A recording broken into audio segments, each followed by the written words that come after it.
2007 ನೀವೇ ಹೇಳಿದ್ದು UPA ಸರ್ಕಾರದಲ್ಲಿ ಪ್ರಧಾನಮಂತ್ರಿ ಇದ್ದಿದ್ದು ಮನಮೋಹನ್ ಸಿಂಗ್ ಒಂದು ಅಫಿಡೇವಿಟ್ ಫೈಲ್ ಮಾಡಿ ಕಾಂಗ್ರೆಸ್ ಪಾರ್ಟಿನೇ ಹೇಳಿದ್ದು ಅವಾಗ ರಾಮಾಯಣ ಅನ್ನೋದು ಒಂದು ಕಾಲ್ಪನಿಕ ಅಂತ ಲಾರ್ಡ್ ರಾಮ ಕಾಲ್ಪನಿಕ ಅಂತ ಹೇಳ್ಬಿಟ್ರು ರಾಮ್ ಸೇತು ವಿಷಯದಲ್ಲಿ. ನೋಡಿ ಒಂದು ವಿಚಾರ ದಯವಿಟ್ಟು ಈಗ ಯಾರು ಹೇಳಿದ್ದನ್ನ ನೀವು ಒಂದು ನನ್ಗೆ ಜಸ್ಟ್ ಒಂದು ಪ್ರಶ್ನೆ ತಮ್ಮನ್ನ ಕೇಳ್ತೀನಿ, ಯಾರು ಹೇಳಿರ್ತಕ್ಕಂಥದ್ದು? ಸೆಂಟ್ರಲ್ ಗವರ್ಮೆಂಟ್, ಕೇಂದ್ರ ಸರ್ಕಾರ ಅಫಿಡೇವಿಟ್ ಅಲ್ಲಿ ರಾಮ್ ಸೇತು ವಿಚಾರದಲ್ಲಿ. ರಾಮ್ ಸೇತು ಹೌದು ಅಂದ್ರೆ ಏನಂತ ಅರ್ಥ? It's an emotional connect.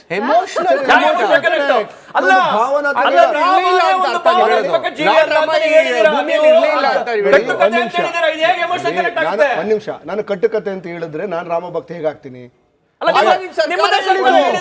ನನಗೆ ಖಂಡಿತ ಅದ್ರ ಬಗ್ಗೆ ಮಾಹಿತಿ ಇಲ್ಲ, ನಾನು ಚರ್ಚೆ ಮಾಡ್ತೇನೆ. ಯಾಕೆಂದ್ರೆ ರಾಮ ಸೇತು ಬಗ್ಗೆ ಇನ್ನೊಂದು ದಿನ ಚರ್ಚೆ ಇಟ್ಕೊಳ್ಳೋಣ. ರಾಮ ಸೇತು ಬಗ್ಗೆ ಇನ್ನೊಂದು ದಿನ ಚರ್ಚೆ ಇಟ್ಕೊಳ್ಳೋಣ. ಯಾಕೆಂದ್ರೆ ಅದ್ರ ಬಗ್ಗೆ ನನಗೆ ಇನ್ನೂ ಮಾಹಿತಿ ಇಲ್ಲ. ಸೊ ಸಡನ್ ಆಗಿ ಗೊತ್ತಿಲ್ಲದ ಮಾಹಿತಿ ಬಗ್ಗೆ ಅಲ್ಲ ಮಾಹಿತಿ ಗೊತ್ತಾದ್ರೆ ನೀವು ಕಾಂಗ್ರೆಸ್ ಪಾರ್ಟಿ ಬಿಡ್ಬೇಕಾಗ್ತದೆ. ಅಲ್ಲ ಏನಕ್ಕೆ ಬಿಡ್ಬೇಕು? ಅಲ್ಲ ಒಂದ್ ನಿಮಿಷ, ನಾನು ರಾಮ ಭಕ್ತ ಅಂತ ನಾನು ಹೇಳಿದ್ದೇನೆ.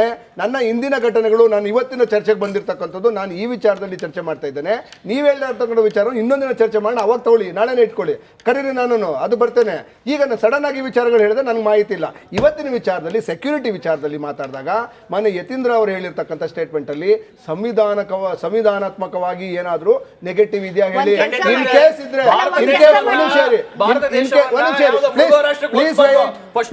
ಅಲ್ಲಪ್ಪ ಸ್ವಾಮಿ, ನೀವು ಬಿರಿಯಾನಿ ತಿನ್ಕೊಂಡ್ಬಂದವ್ರು, ಬಿರಿಯಾನಿ ಪಾಕಿಸ್ತಾನಕ್ಕೆ ಹೋಗಿ ಬಿರಿಯಾನಿ ತಿನ್ಕೊಂಡ್ಬಂದವ್ರು ಯಾರು ಸ್ವಾಮಿ?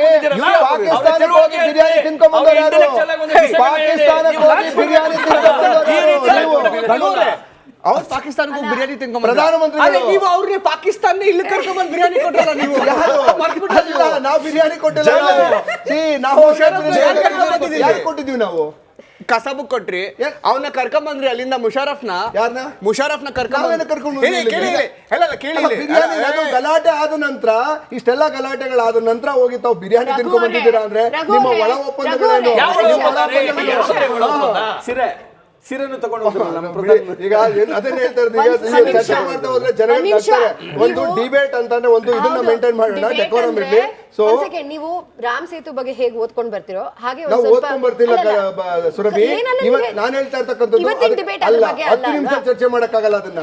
ಒಂದ್ ನಿಮಿಷ ಕೇಳ್ಕೊಳ್ಳಿ. ಅಲ್ಲ ಒಂದ್ ನಿಮಿಷ, ಅಲ್ಲ ಒಂದ್ ನಿಮಿಷ, ಒಂದ್ ನಿಮಿಷ. ಅಲ್ಲ ನಿಮ್ಮ ರಾಜಕೀಯ ಲಾಭಕ್ಕೋಸ್ಕರ ಇಟ್ಕೊಂಡ್ರೆ ಮಾತಾಡ್ತೀರಾ? ಸನಾತನ ಒಂದ್ ನಿಮಿಷ, ಅಲ್ಲ ನನಗೆ ಅದ್ರ ಅವಶ್ಯಕತೆ ಇಲ್ಲ, ನನ್ನ ಹತ್ರ ಇದೇ ಮಾಹಿತಿ. ಅಲ್ಲ ನಾನೊಬ್ಬ ಹಿಂದೂ ಆಗಿ ನಿಮ್ಮ ಹತ್ರ ಏನ್ ಹೇಳ್ಸ್ಕೊಳ್ಳೋದು?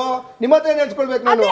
ಅಲ್ಲ ನಿಮ್ಗೆ, ಅಲ್ಲ ನನ್ನ ಜೀವನ ಶೈಲಿ, ನನ್ನ ಜೀವನ ಶೈಲಿ, ನನ್ನ ಧರ್ಮ, ನನ್ನ ಊಟದ ವ್ಯವಸ್ಥೆ, ನನ್ನ ಜೀವನ. ಸೊ ಹಾಗಾಗಿ ನಿಮಗೆ ಬೇರೆ ವಿಚಾರಗಳಿಲ್ಲ. ನೀವು ತಾಕತ್ತಿದ್ರೆ ಬಿಟ್ಟಾಕಿ, ಬರೀ ಡೆವಲಪ್ಮೆಂಟ್ ಬಗ್ಗೆ ಮಾತಾಡಿ, ಡಿಪಾರ್ಟ್ಮೆಂಟ್ ಬಗ್ಗೆ ವೈಟ್ ಪೇಪರ್ ರಿಲೀಸ್ ಮಾಡಿ, ಇಷ್ಟು ಜನ ಎಂಪ್ಲಾಯ್ಮೆಂಟ್ ಜನರೇಟ್ ಮಾಡಿ, ಅದನ್ನೇ ಬಿಟ್ಬಿಟ್ಟು ನೀವು ರಿಲೀಸ್ ಮಾಡ್ತೀರಾ? ಯಾಕೆ 2000 ಪರಿಹಾರ ರೈತರಿಗೆ ಹೋಗಿಲ್ಲ? ಇದ್ರ ಬಗ್ಗೆ ಮಾತಾಡಿಲ್ಲ. ಯಾಕೆ ಹೋಗಿಲ್ಲ? ಯಾಕೆ ಪಿಡಿಗಳ ಖಾತೆಗಳಲ್ಲಿ ದುಡ್ಡಿದ್ದಾಗ ನೀವೇನಕ್ಕೆ ರೈತರಿಗೆ ಕೊಡ್ತಾ ಇಲ್ಲ? ರೈತರಲ್ಲಿ ಎಲ್ಲರೂ ನೀವು 10,000 ಕೋಟಿ ನೀವು ಇದಕ್ಕೆ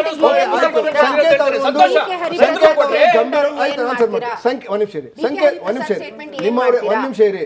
ಸಂಕೇತ್ ಅವರು ಒಂದು ಗಂಭೀರವಾದಂತ ಒಂದು ಆರೋಪವನ್ನು ಮಾಡಿದ್ದಾರೆ, ನಮ್ಮ ಸರ್ಕಾರದಲ್ಲಿ ದುಡ್ಡಿಲ್ಲ ಅಂತ ಹೇಳಿ. ನಾವೇನ್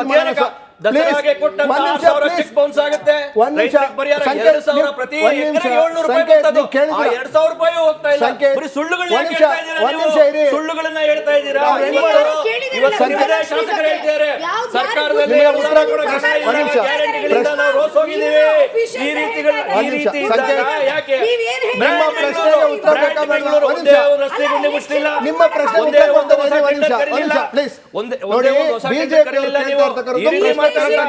ಯಾಕೆ ಅಂತ ಹೇಳಿದ್ರೆ ನೀವೇನ್ ಹೇಳ್ತೀರಾ ನನಗೆ ಸೆಂಟರ್ ಇಂದ ಹೋಗಿ ನಾನು ಆನ್ಸರ್ ಮಾಡಲ್ಲ. ಯಾವ ಪ್ಲೇನ್ ತಗೊಂಡು ಹೋಗಿದ್ದು ನೀವು? ಜಮೀರ್ ಅಹಮದ್ ಖಾನ್ ಯಾವ ಪ್ಲೇನ್ ಅಲ್ಲಿ ಹೋಗಿದ್ದು? ನಿಮ್ಮ ಪ್ರಶ್ನೆ ಉತ್ತರ ಬೇಡ ಅಂದ್ರೆ ನಮ್ಮ ಬಿಜೆಪಿ ಹೇಳ್ತಾ ಇರ್ತಕ್ಕಂಥ 100% ಸತ್ಯ ಇದೆ. ಯಾಕೆ ಅಂದ್ರೆ 40% ಅಲ್ಲಿ ಕೊಳ್ಳೆ ಹೊಡೆದು ಕರ್ನಾಟಕದ ದುಡ್ಡೆಲ್ಲ ತಿನ್ನುತ್ತೆ ಮೇಲೆ ಎಲ್ಲಿದೆ? 3.5 ಲಕ್ಷ ಕೋಟಿ ಸಾಲ ಮಾಡೋದಿದ್ದಾರೆ. ಕರ್ನಾಟಕದ ಆರ್ಥಿಕ ಪರಿಸ್ಥಿತಿ ದಿವಾಳಿ ಎಬ್ಬಿಸಿ ಕರ್ನಾಟಕದಲ್ಲಿ ಆರ್ಥಿಕ ಪರಿಸ್ಥಿತಿ ಪರಿಸ್ಥಿತಿಯಲ್ಲಿ ಇಟ್ಟೋಗಿರುವಾಗ ನಾವು ಎಲ್ಲಿಂದ ಬರೋಕ್ ಸಾಧ್ಯ?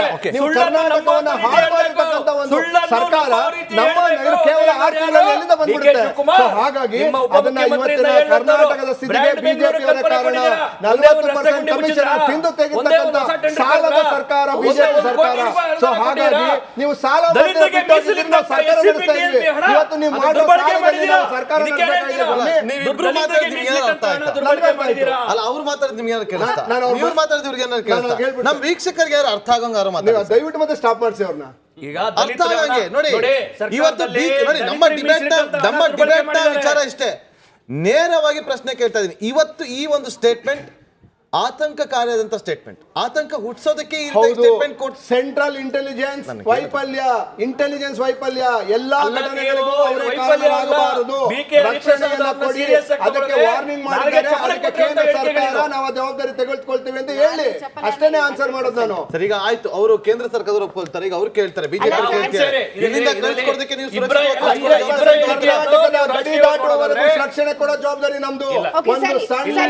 ಒಂದ್ ಸೆಕೆಂಡ್ ಬಿ ಕೆ ಹರಿಪ್ರಸಾದ್ ಹೇಳಿರೋ ಸ್ಟೇಟ್ಮೆಂಟ್ ಅನ್ನ ಸೀರಿಯಸ್ ಆಗಿ ತಗೊಳ್ಬೇಕಾಗಿರೋದು ಸೆಂಟ್ರಲ್ ಏಜೆನ್ಸೀಸ್ ಅಂತ ನೀವು ಹೇಳ್ತಾ ಇದ್ದೀರಾ. ಬಿ ಕೆ ಹರಿಪ್ರಸಾದ್ ಅವರು ಡಿಸೆಂಬರ್ ಅಲ್ಲಿ ನನ್ನ ಪಾರ್ಟಿಯವರೇ ನನ್ನ ಹಿಂದೆ ಚುಚ್ಚಿದ್ದಾರೆ, ಬೇರೆ ಪಾರ್ಟಿಯವರಲ್ಲ, ನೀವು ಅದನ್ನ ಸೀರಿಯಸ್ ಆಗಿ ತಗೊಂಡ್ರ? ಯಾರು ಬ್ಯಾಕ್ ಸ್ಟಾಪ್ ಮಾಡ್ತಾ ಇದಾರೆ? ಇವರೆಲ್ಲರೂ ಯಾಕೆ ಬ್ಯಾಕ್ ಸ್ಟಾಪ್ ಮಾಡ್ತಾ ಇದಾರೆ? ನಿಮ್ದು ತಗೊಂಡ್ರ?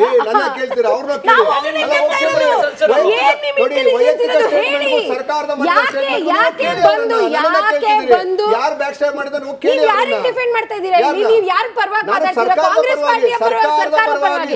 ಬಿ ಕೆ ಹರಿಪ್ರಸಾದ್ ಅವರು ಸರ್ಕಾರದ ಪರವಾಗಿ ಏನು ಮಾತಾಡೋದಕ್ಕೆ ಅವ್ರಿಗೆ ಹಕ್ಕಿಲ್ಲ. ನಿಮ್ಮ ಸೀನಿಯರ್ ಲೀಡರ್ ಗೆ ನೀವು ಡಿಫೆಂಡ್ ಮಾಡ್ತಾ ಇಲ್ಲ. ನೀವು ಅವ್ರು ಹೇಳ್ತಿರೋದು ಲೂಸ್ ಟಾಕ್ ಅಂತ ಹೇಳ್ತಾ ಇದ್ದೀರಾ. ಸೊ ಬಿ ಕೆ ಹರಿಪ್ರಸಾದ್ ನೀವು ಡಿಫೆಂಡ್ ಮಾಡ್ತಾ ಇಲ್ಲ. ಅಲ್ಲ, ಕ್ಲಾರಿಟಿ ಇರಲಿ. ಬಿ ಕೆ ಹರಿಪ್ರಸಾದ್ ಕಾಂಗ್ರೆಸ್ ವಕ್ತಾರರು ಡಿಫೆಂಡ್ ಮಾಡ್ತಾ ಇಲ್ಲ. ಬಿ ಕೆ ಹರಿಪ್ರಸಾದ್ ಹೇಳಿಕೆಯನ್ನ ಕಾಂಗ್ರೆಸ್ ವಕ್ತಾರರು ಅವರನ್ನ ಇದು ಮಾಡ್ತಾ ಇಲ್ಲ. ಸರಿ, ಸೊ ಗೊತ್ತಾಯ್ತು ನಮಗೆ. ದಯವಿಟ್ಟು ಮಾಡ್ಕೊಂಡಿದ್ದೀರಿ. ಇವತ್ತು ರಕ್ತದ ಓಕುಳಿ ಜೊತೆ ರಾಜಕೀಯ ಮಾಡಬೇಡಿ. ಕರ್ನಾಟಕದಲ್ಲಿ ಸುರಕ್ಷೆನ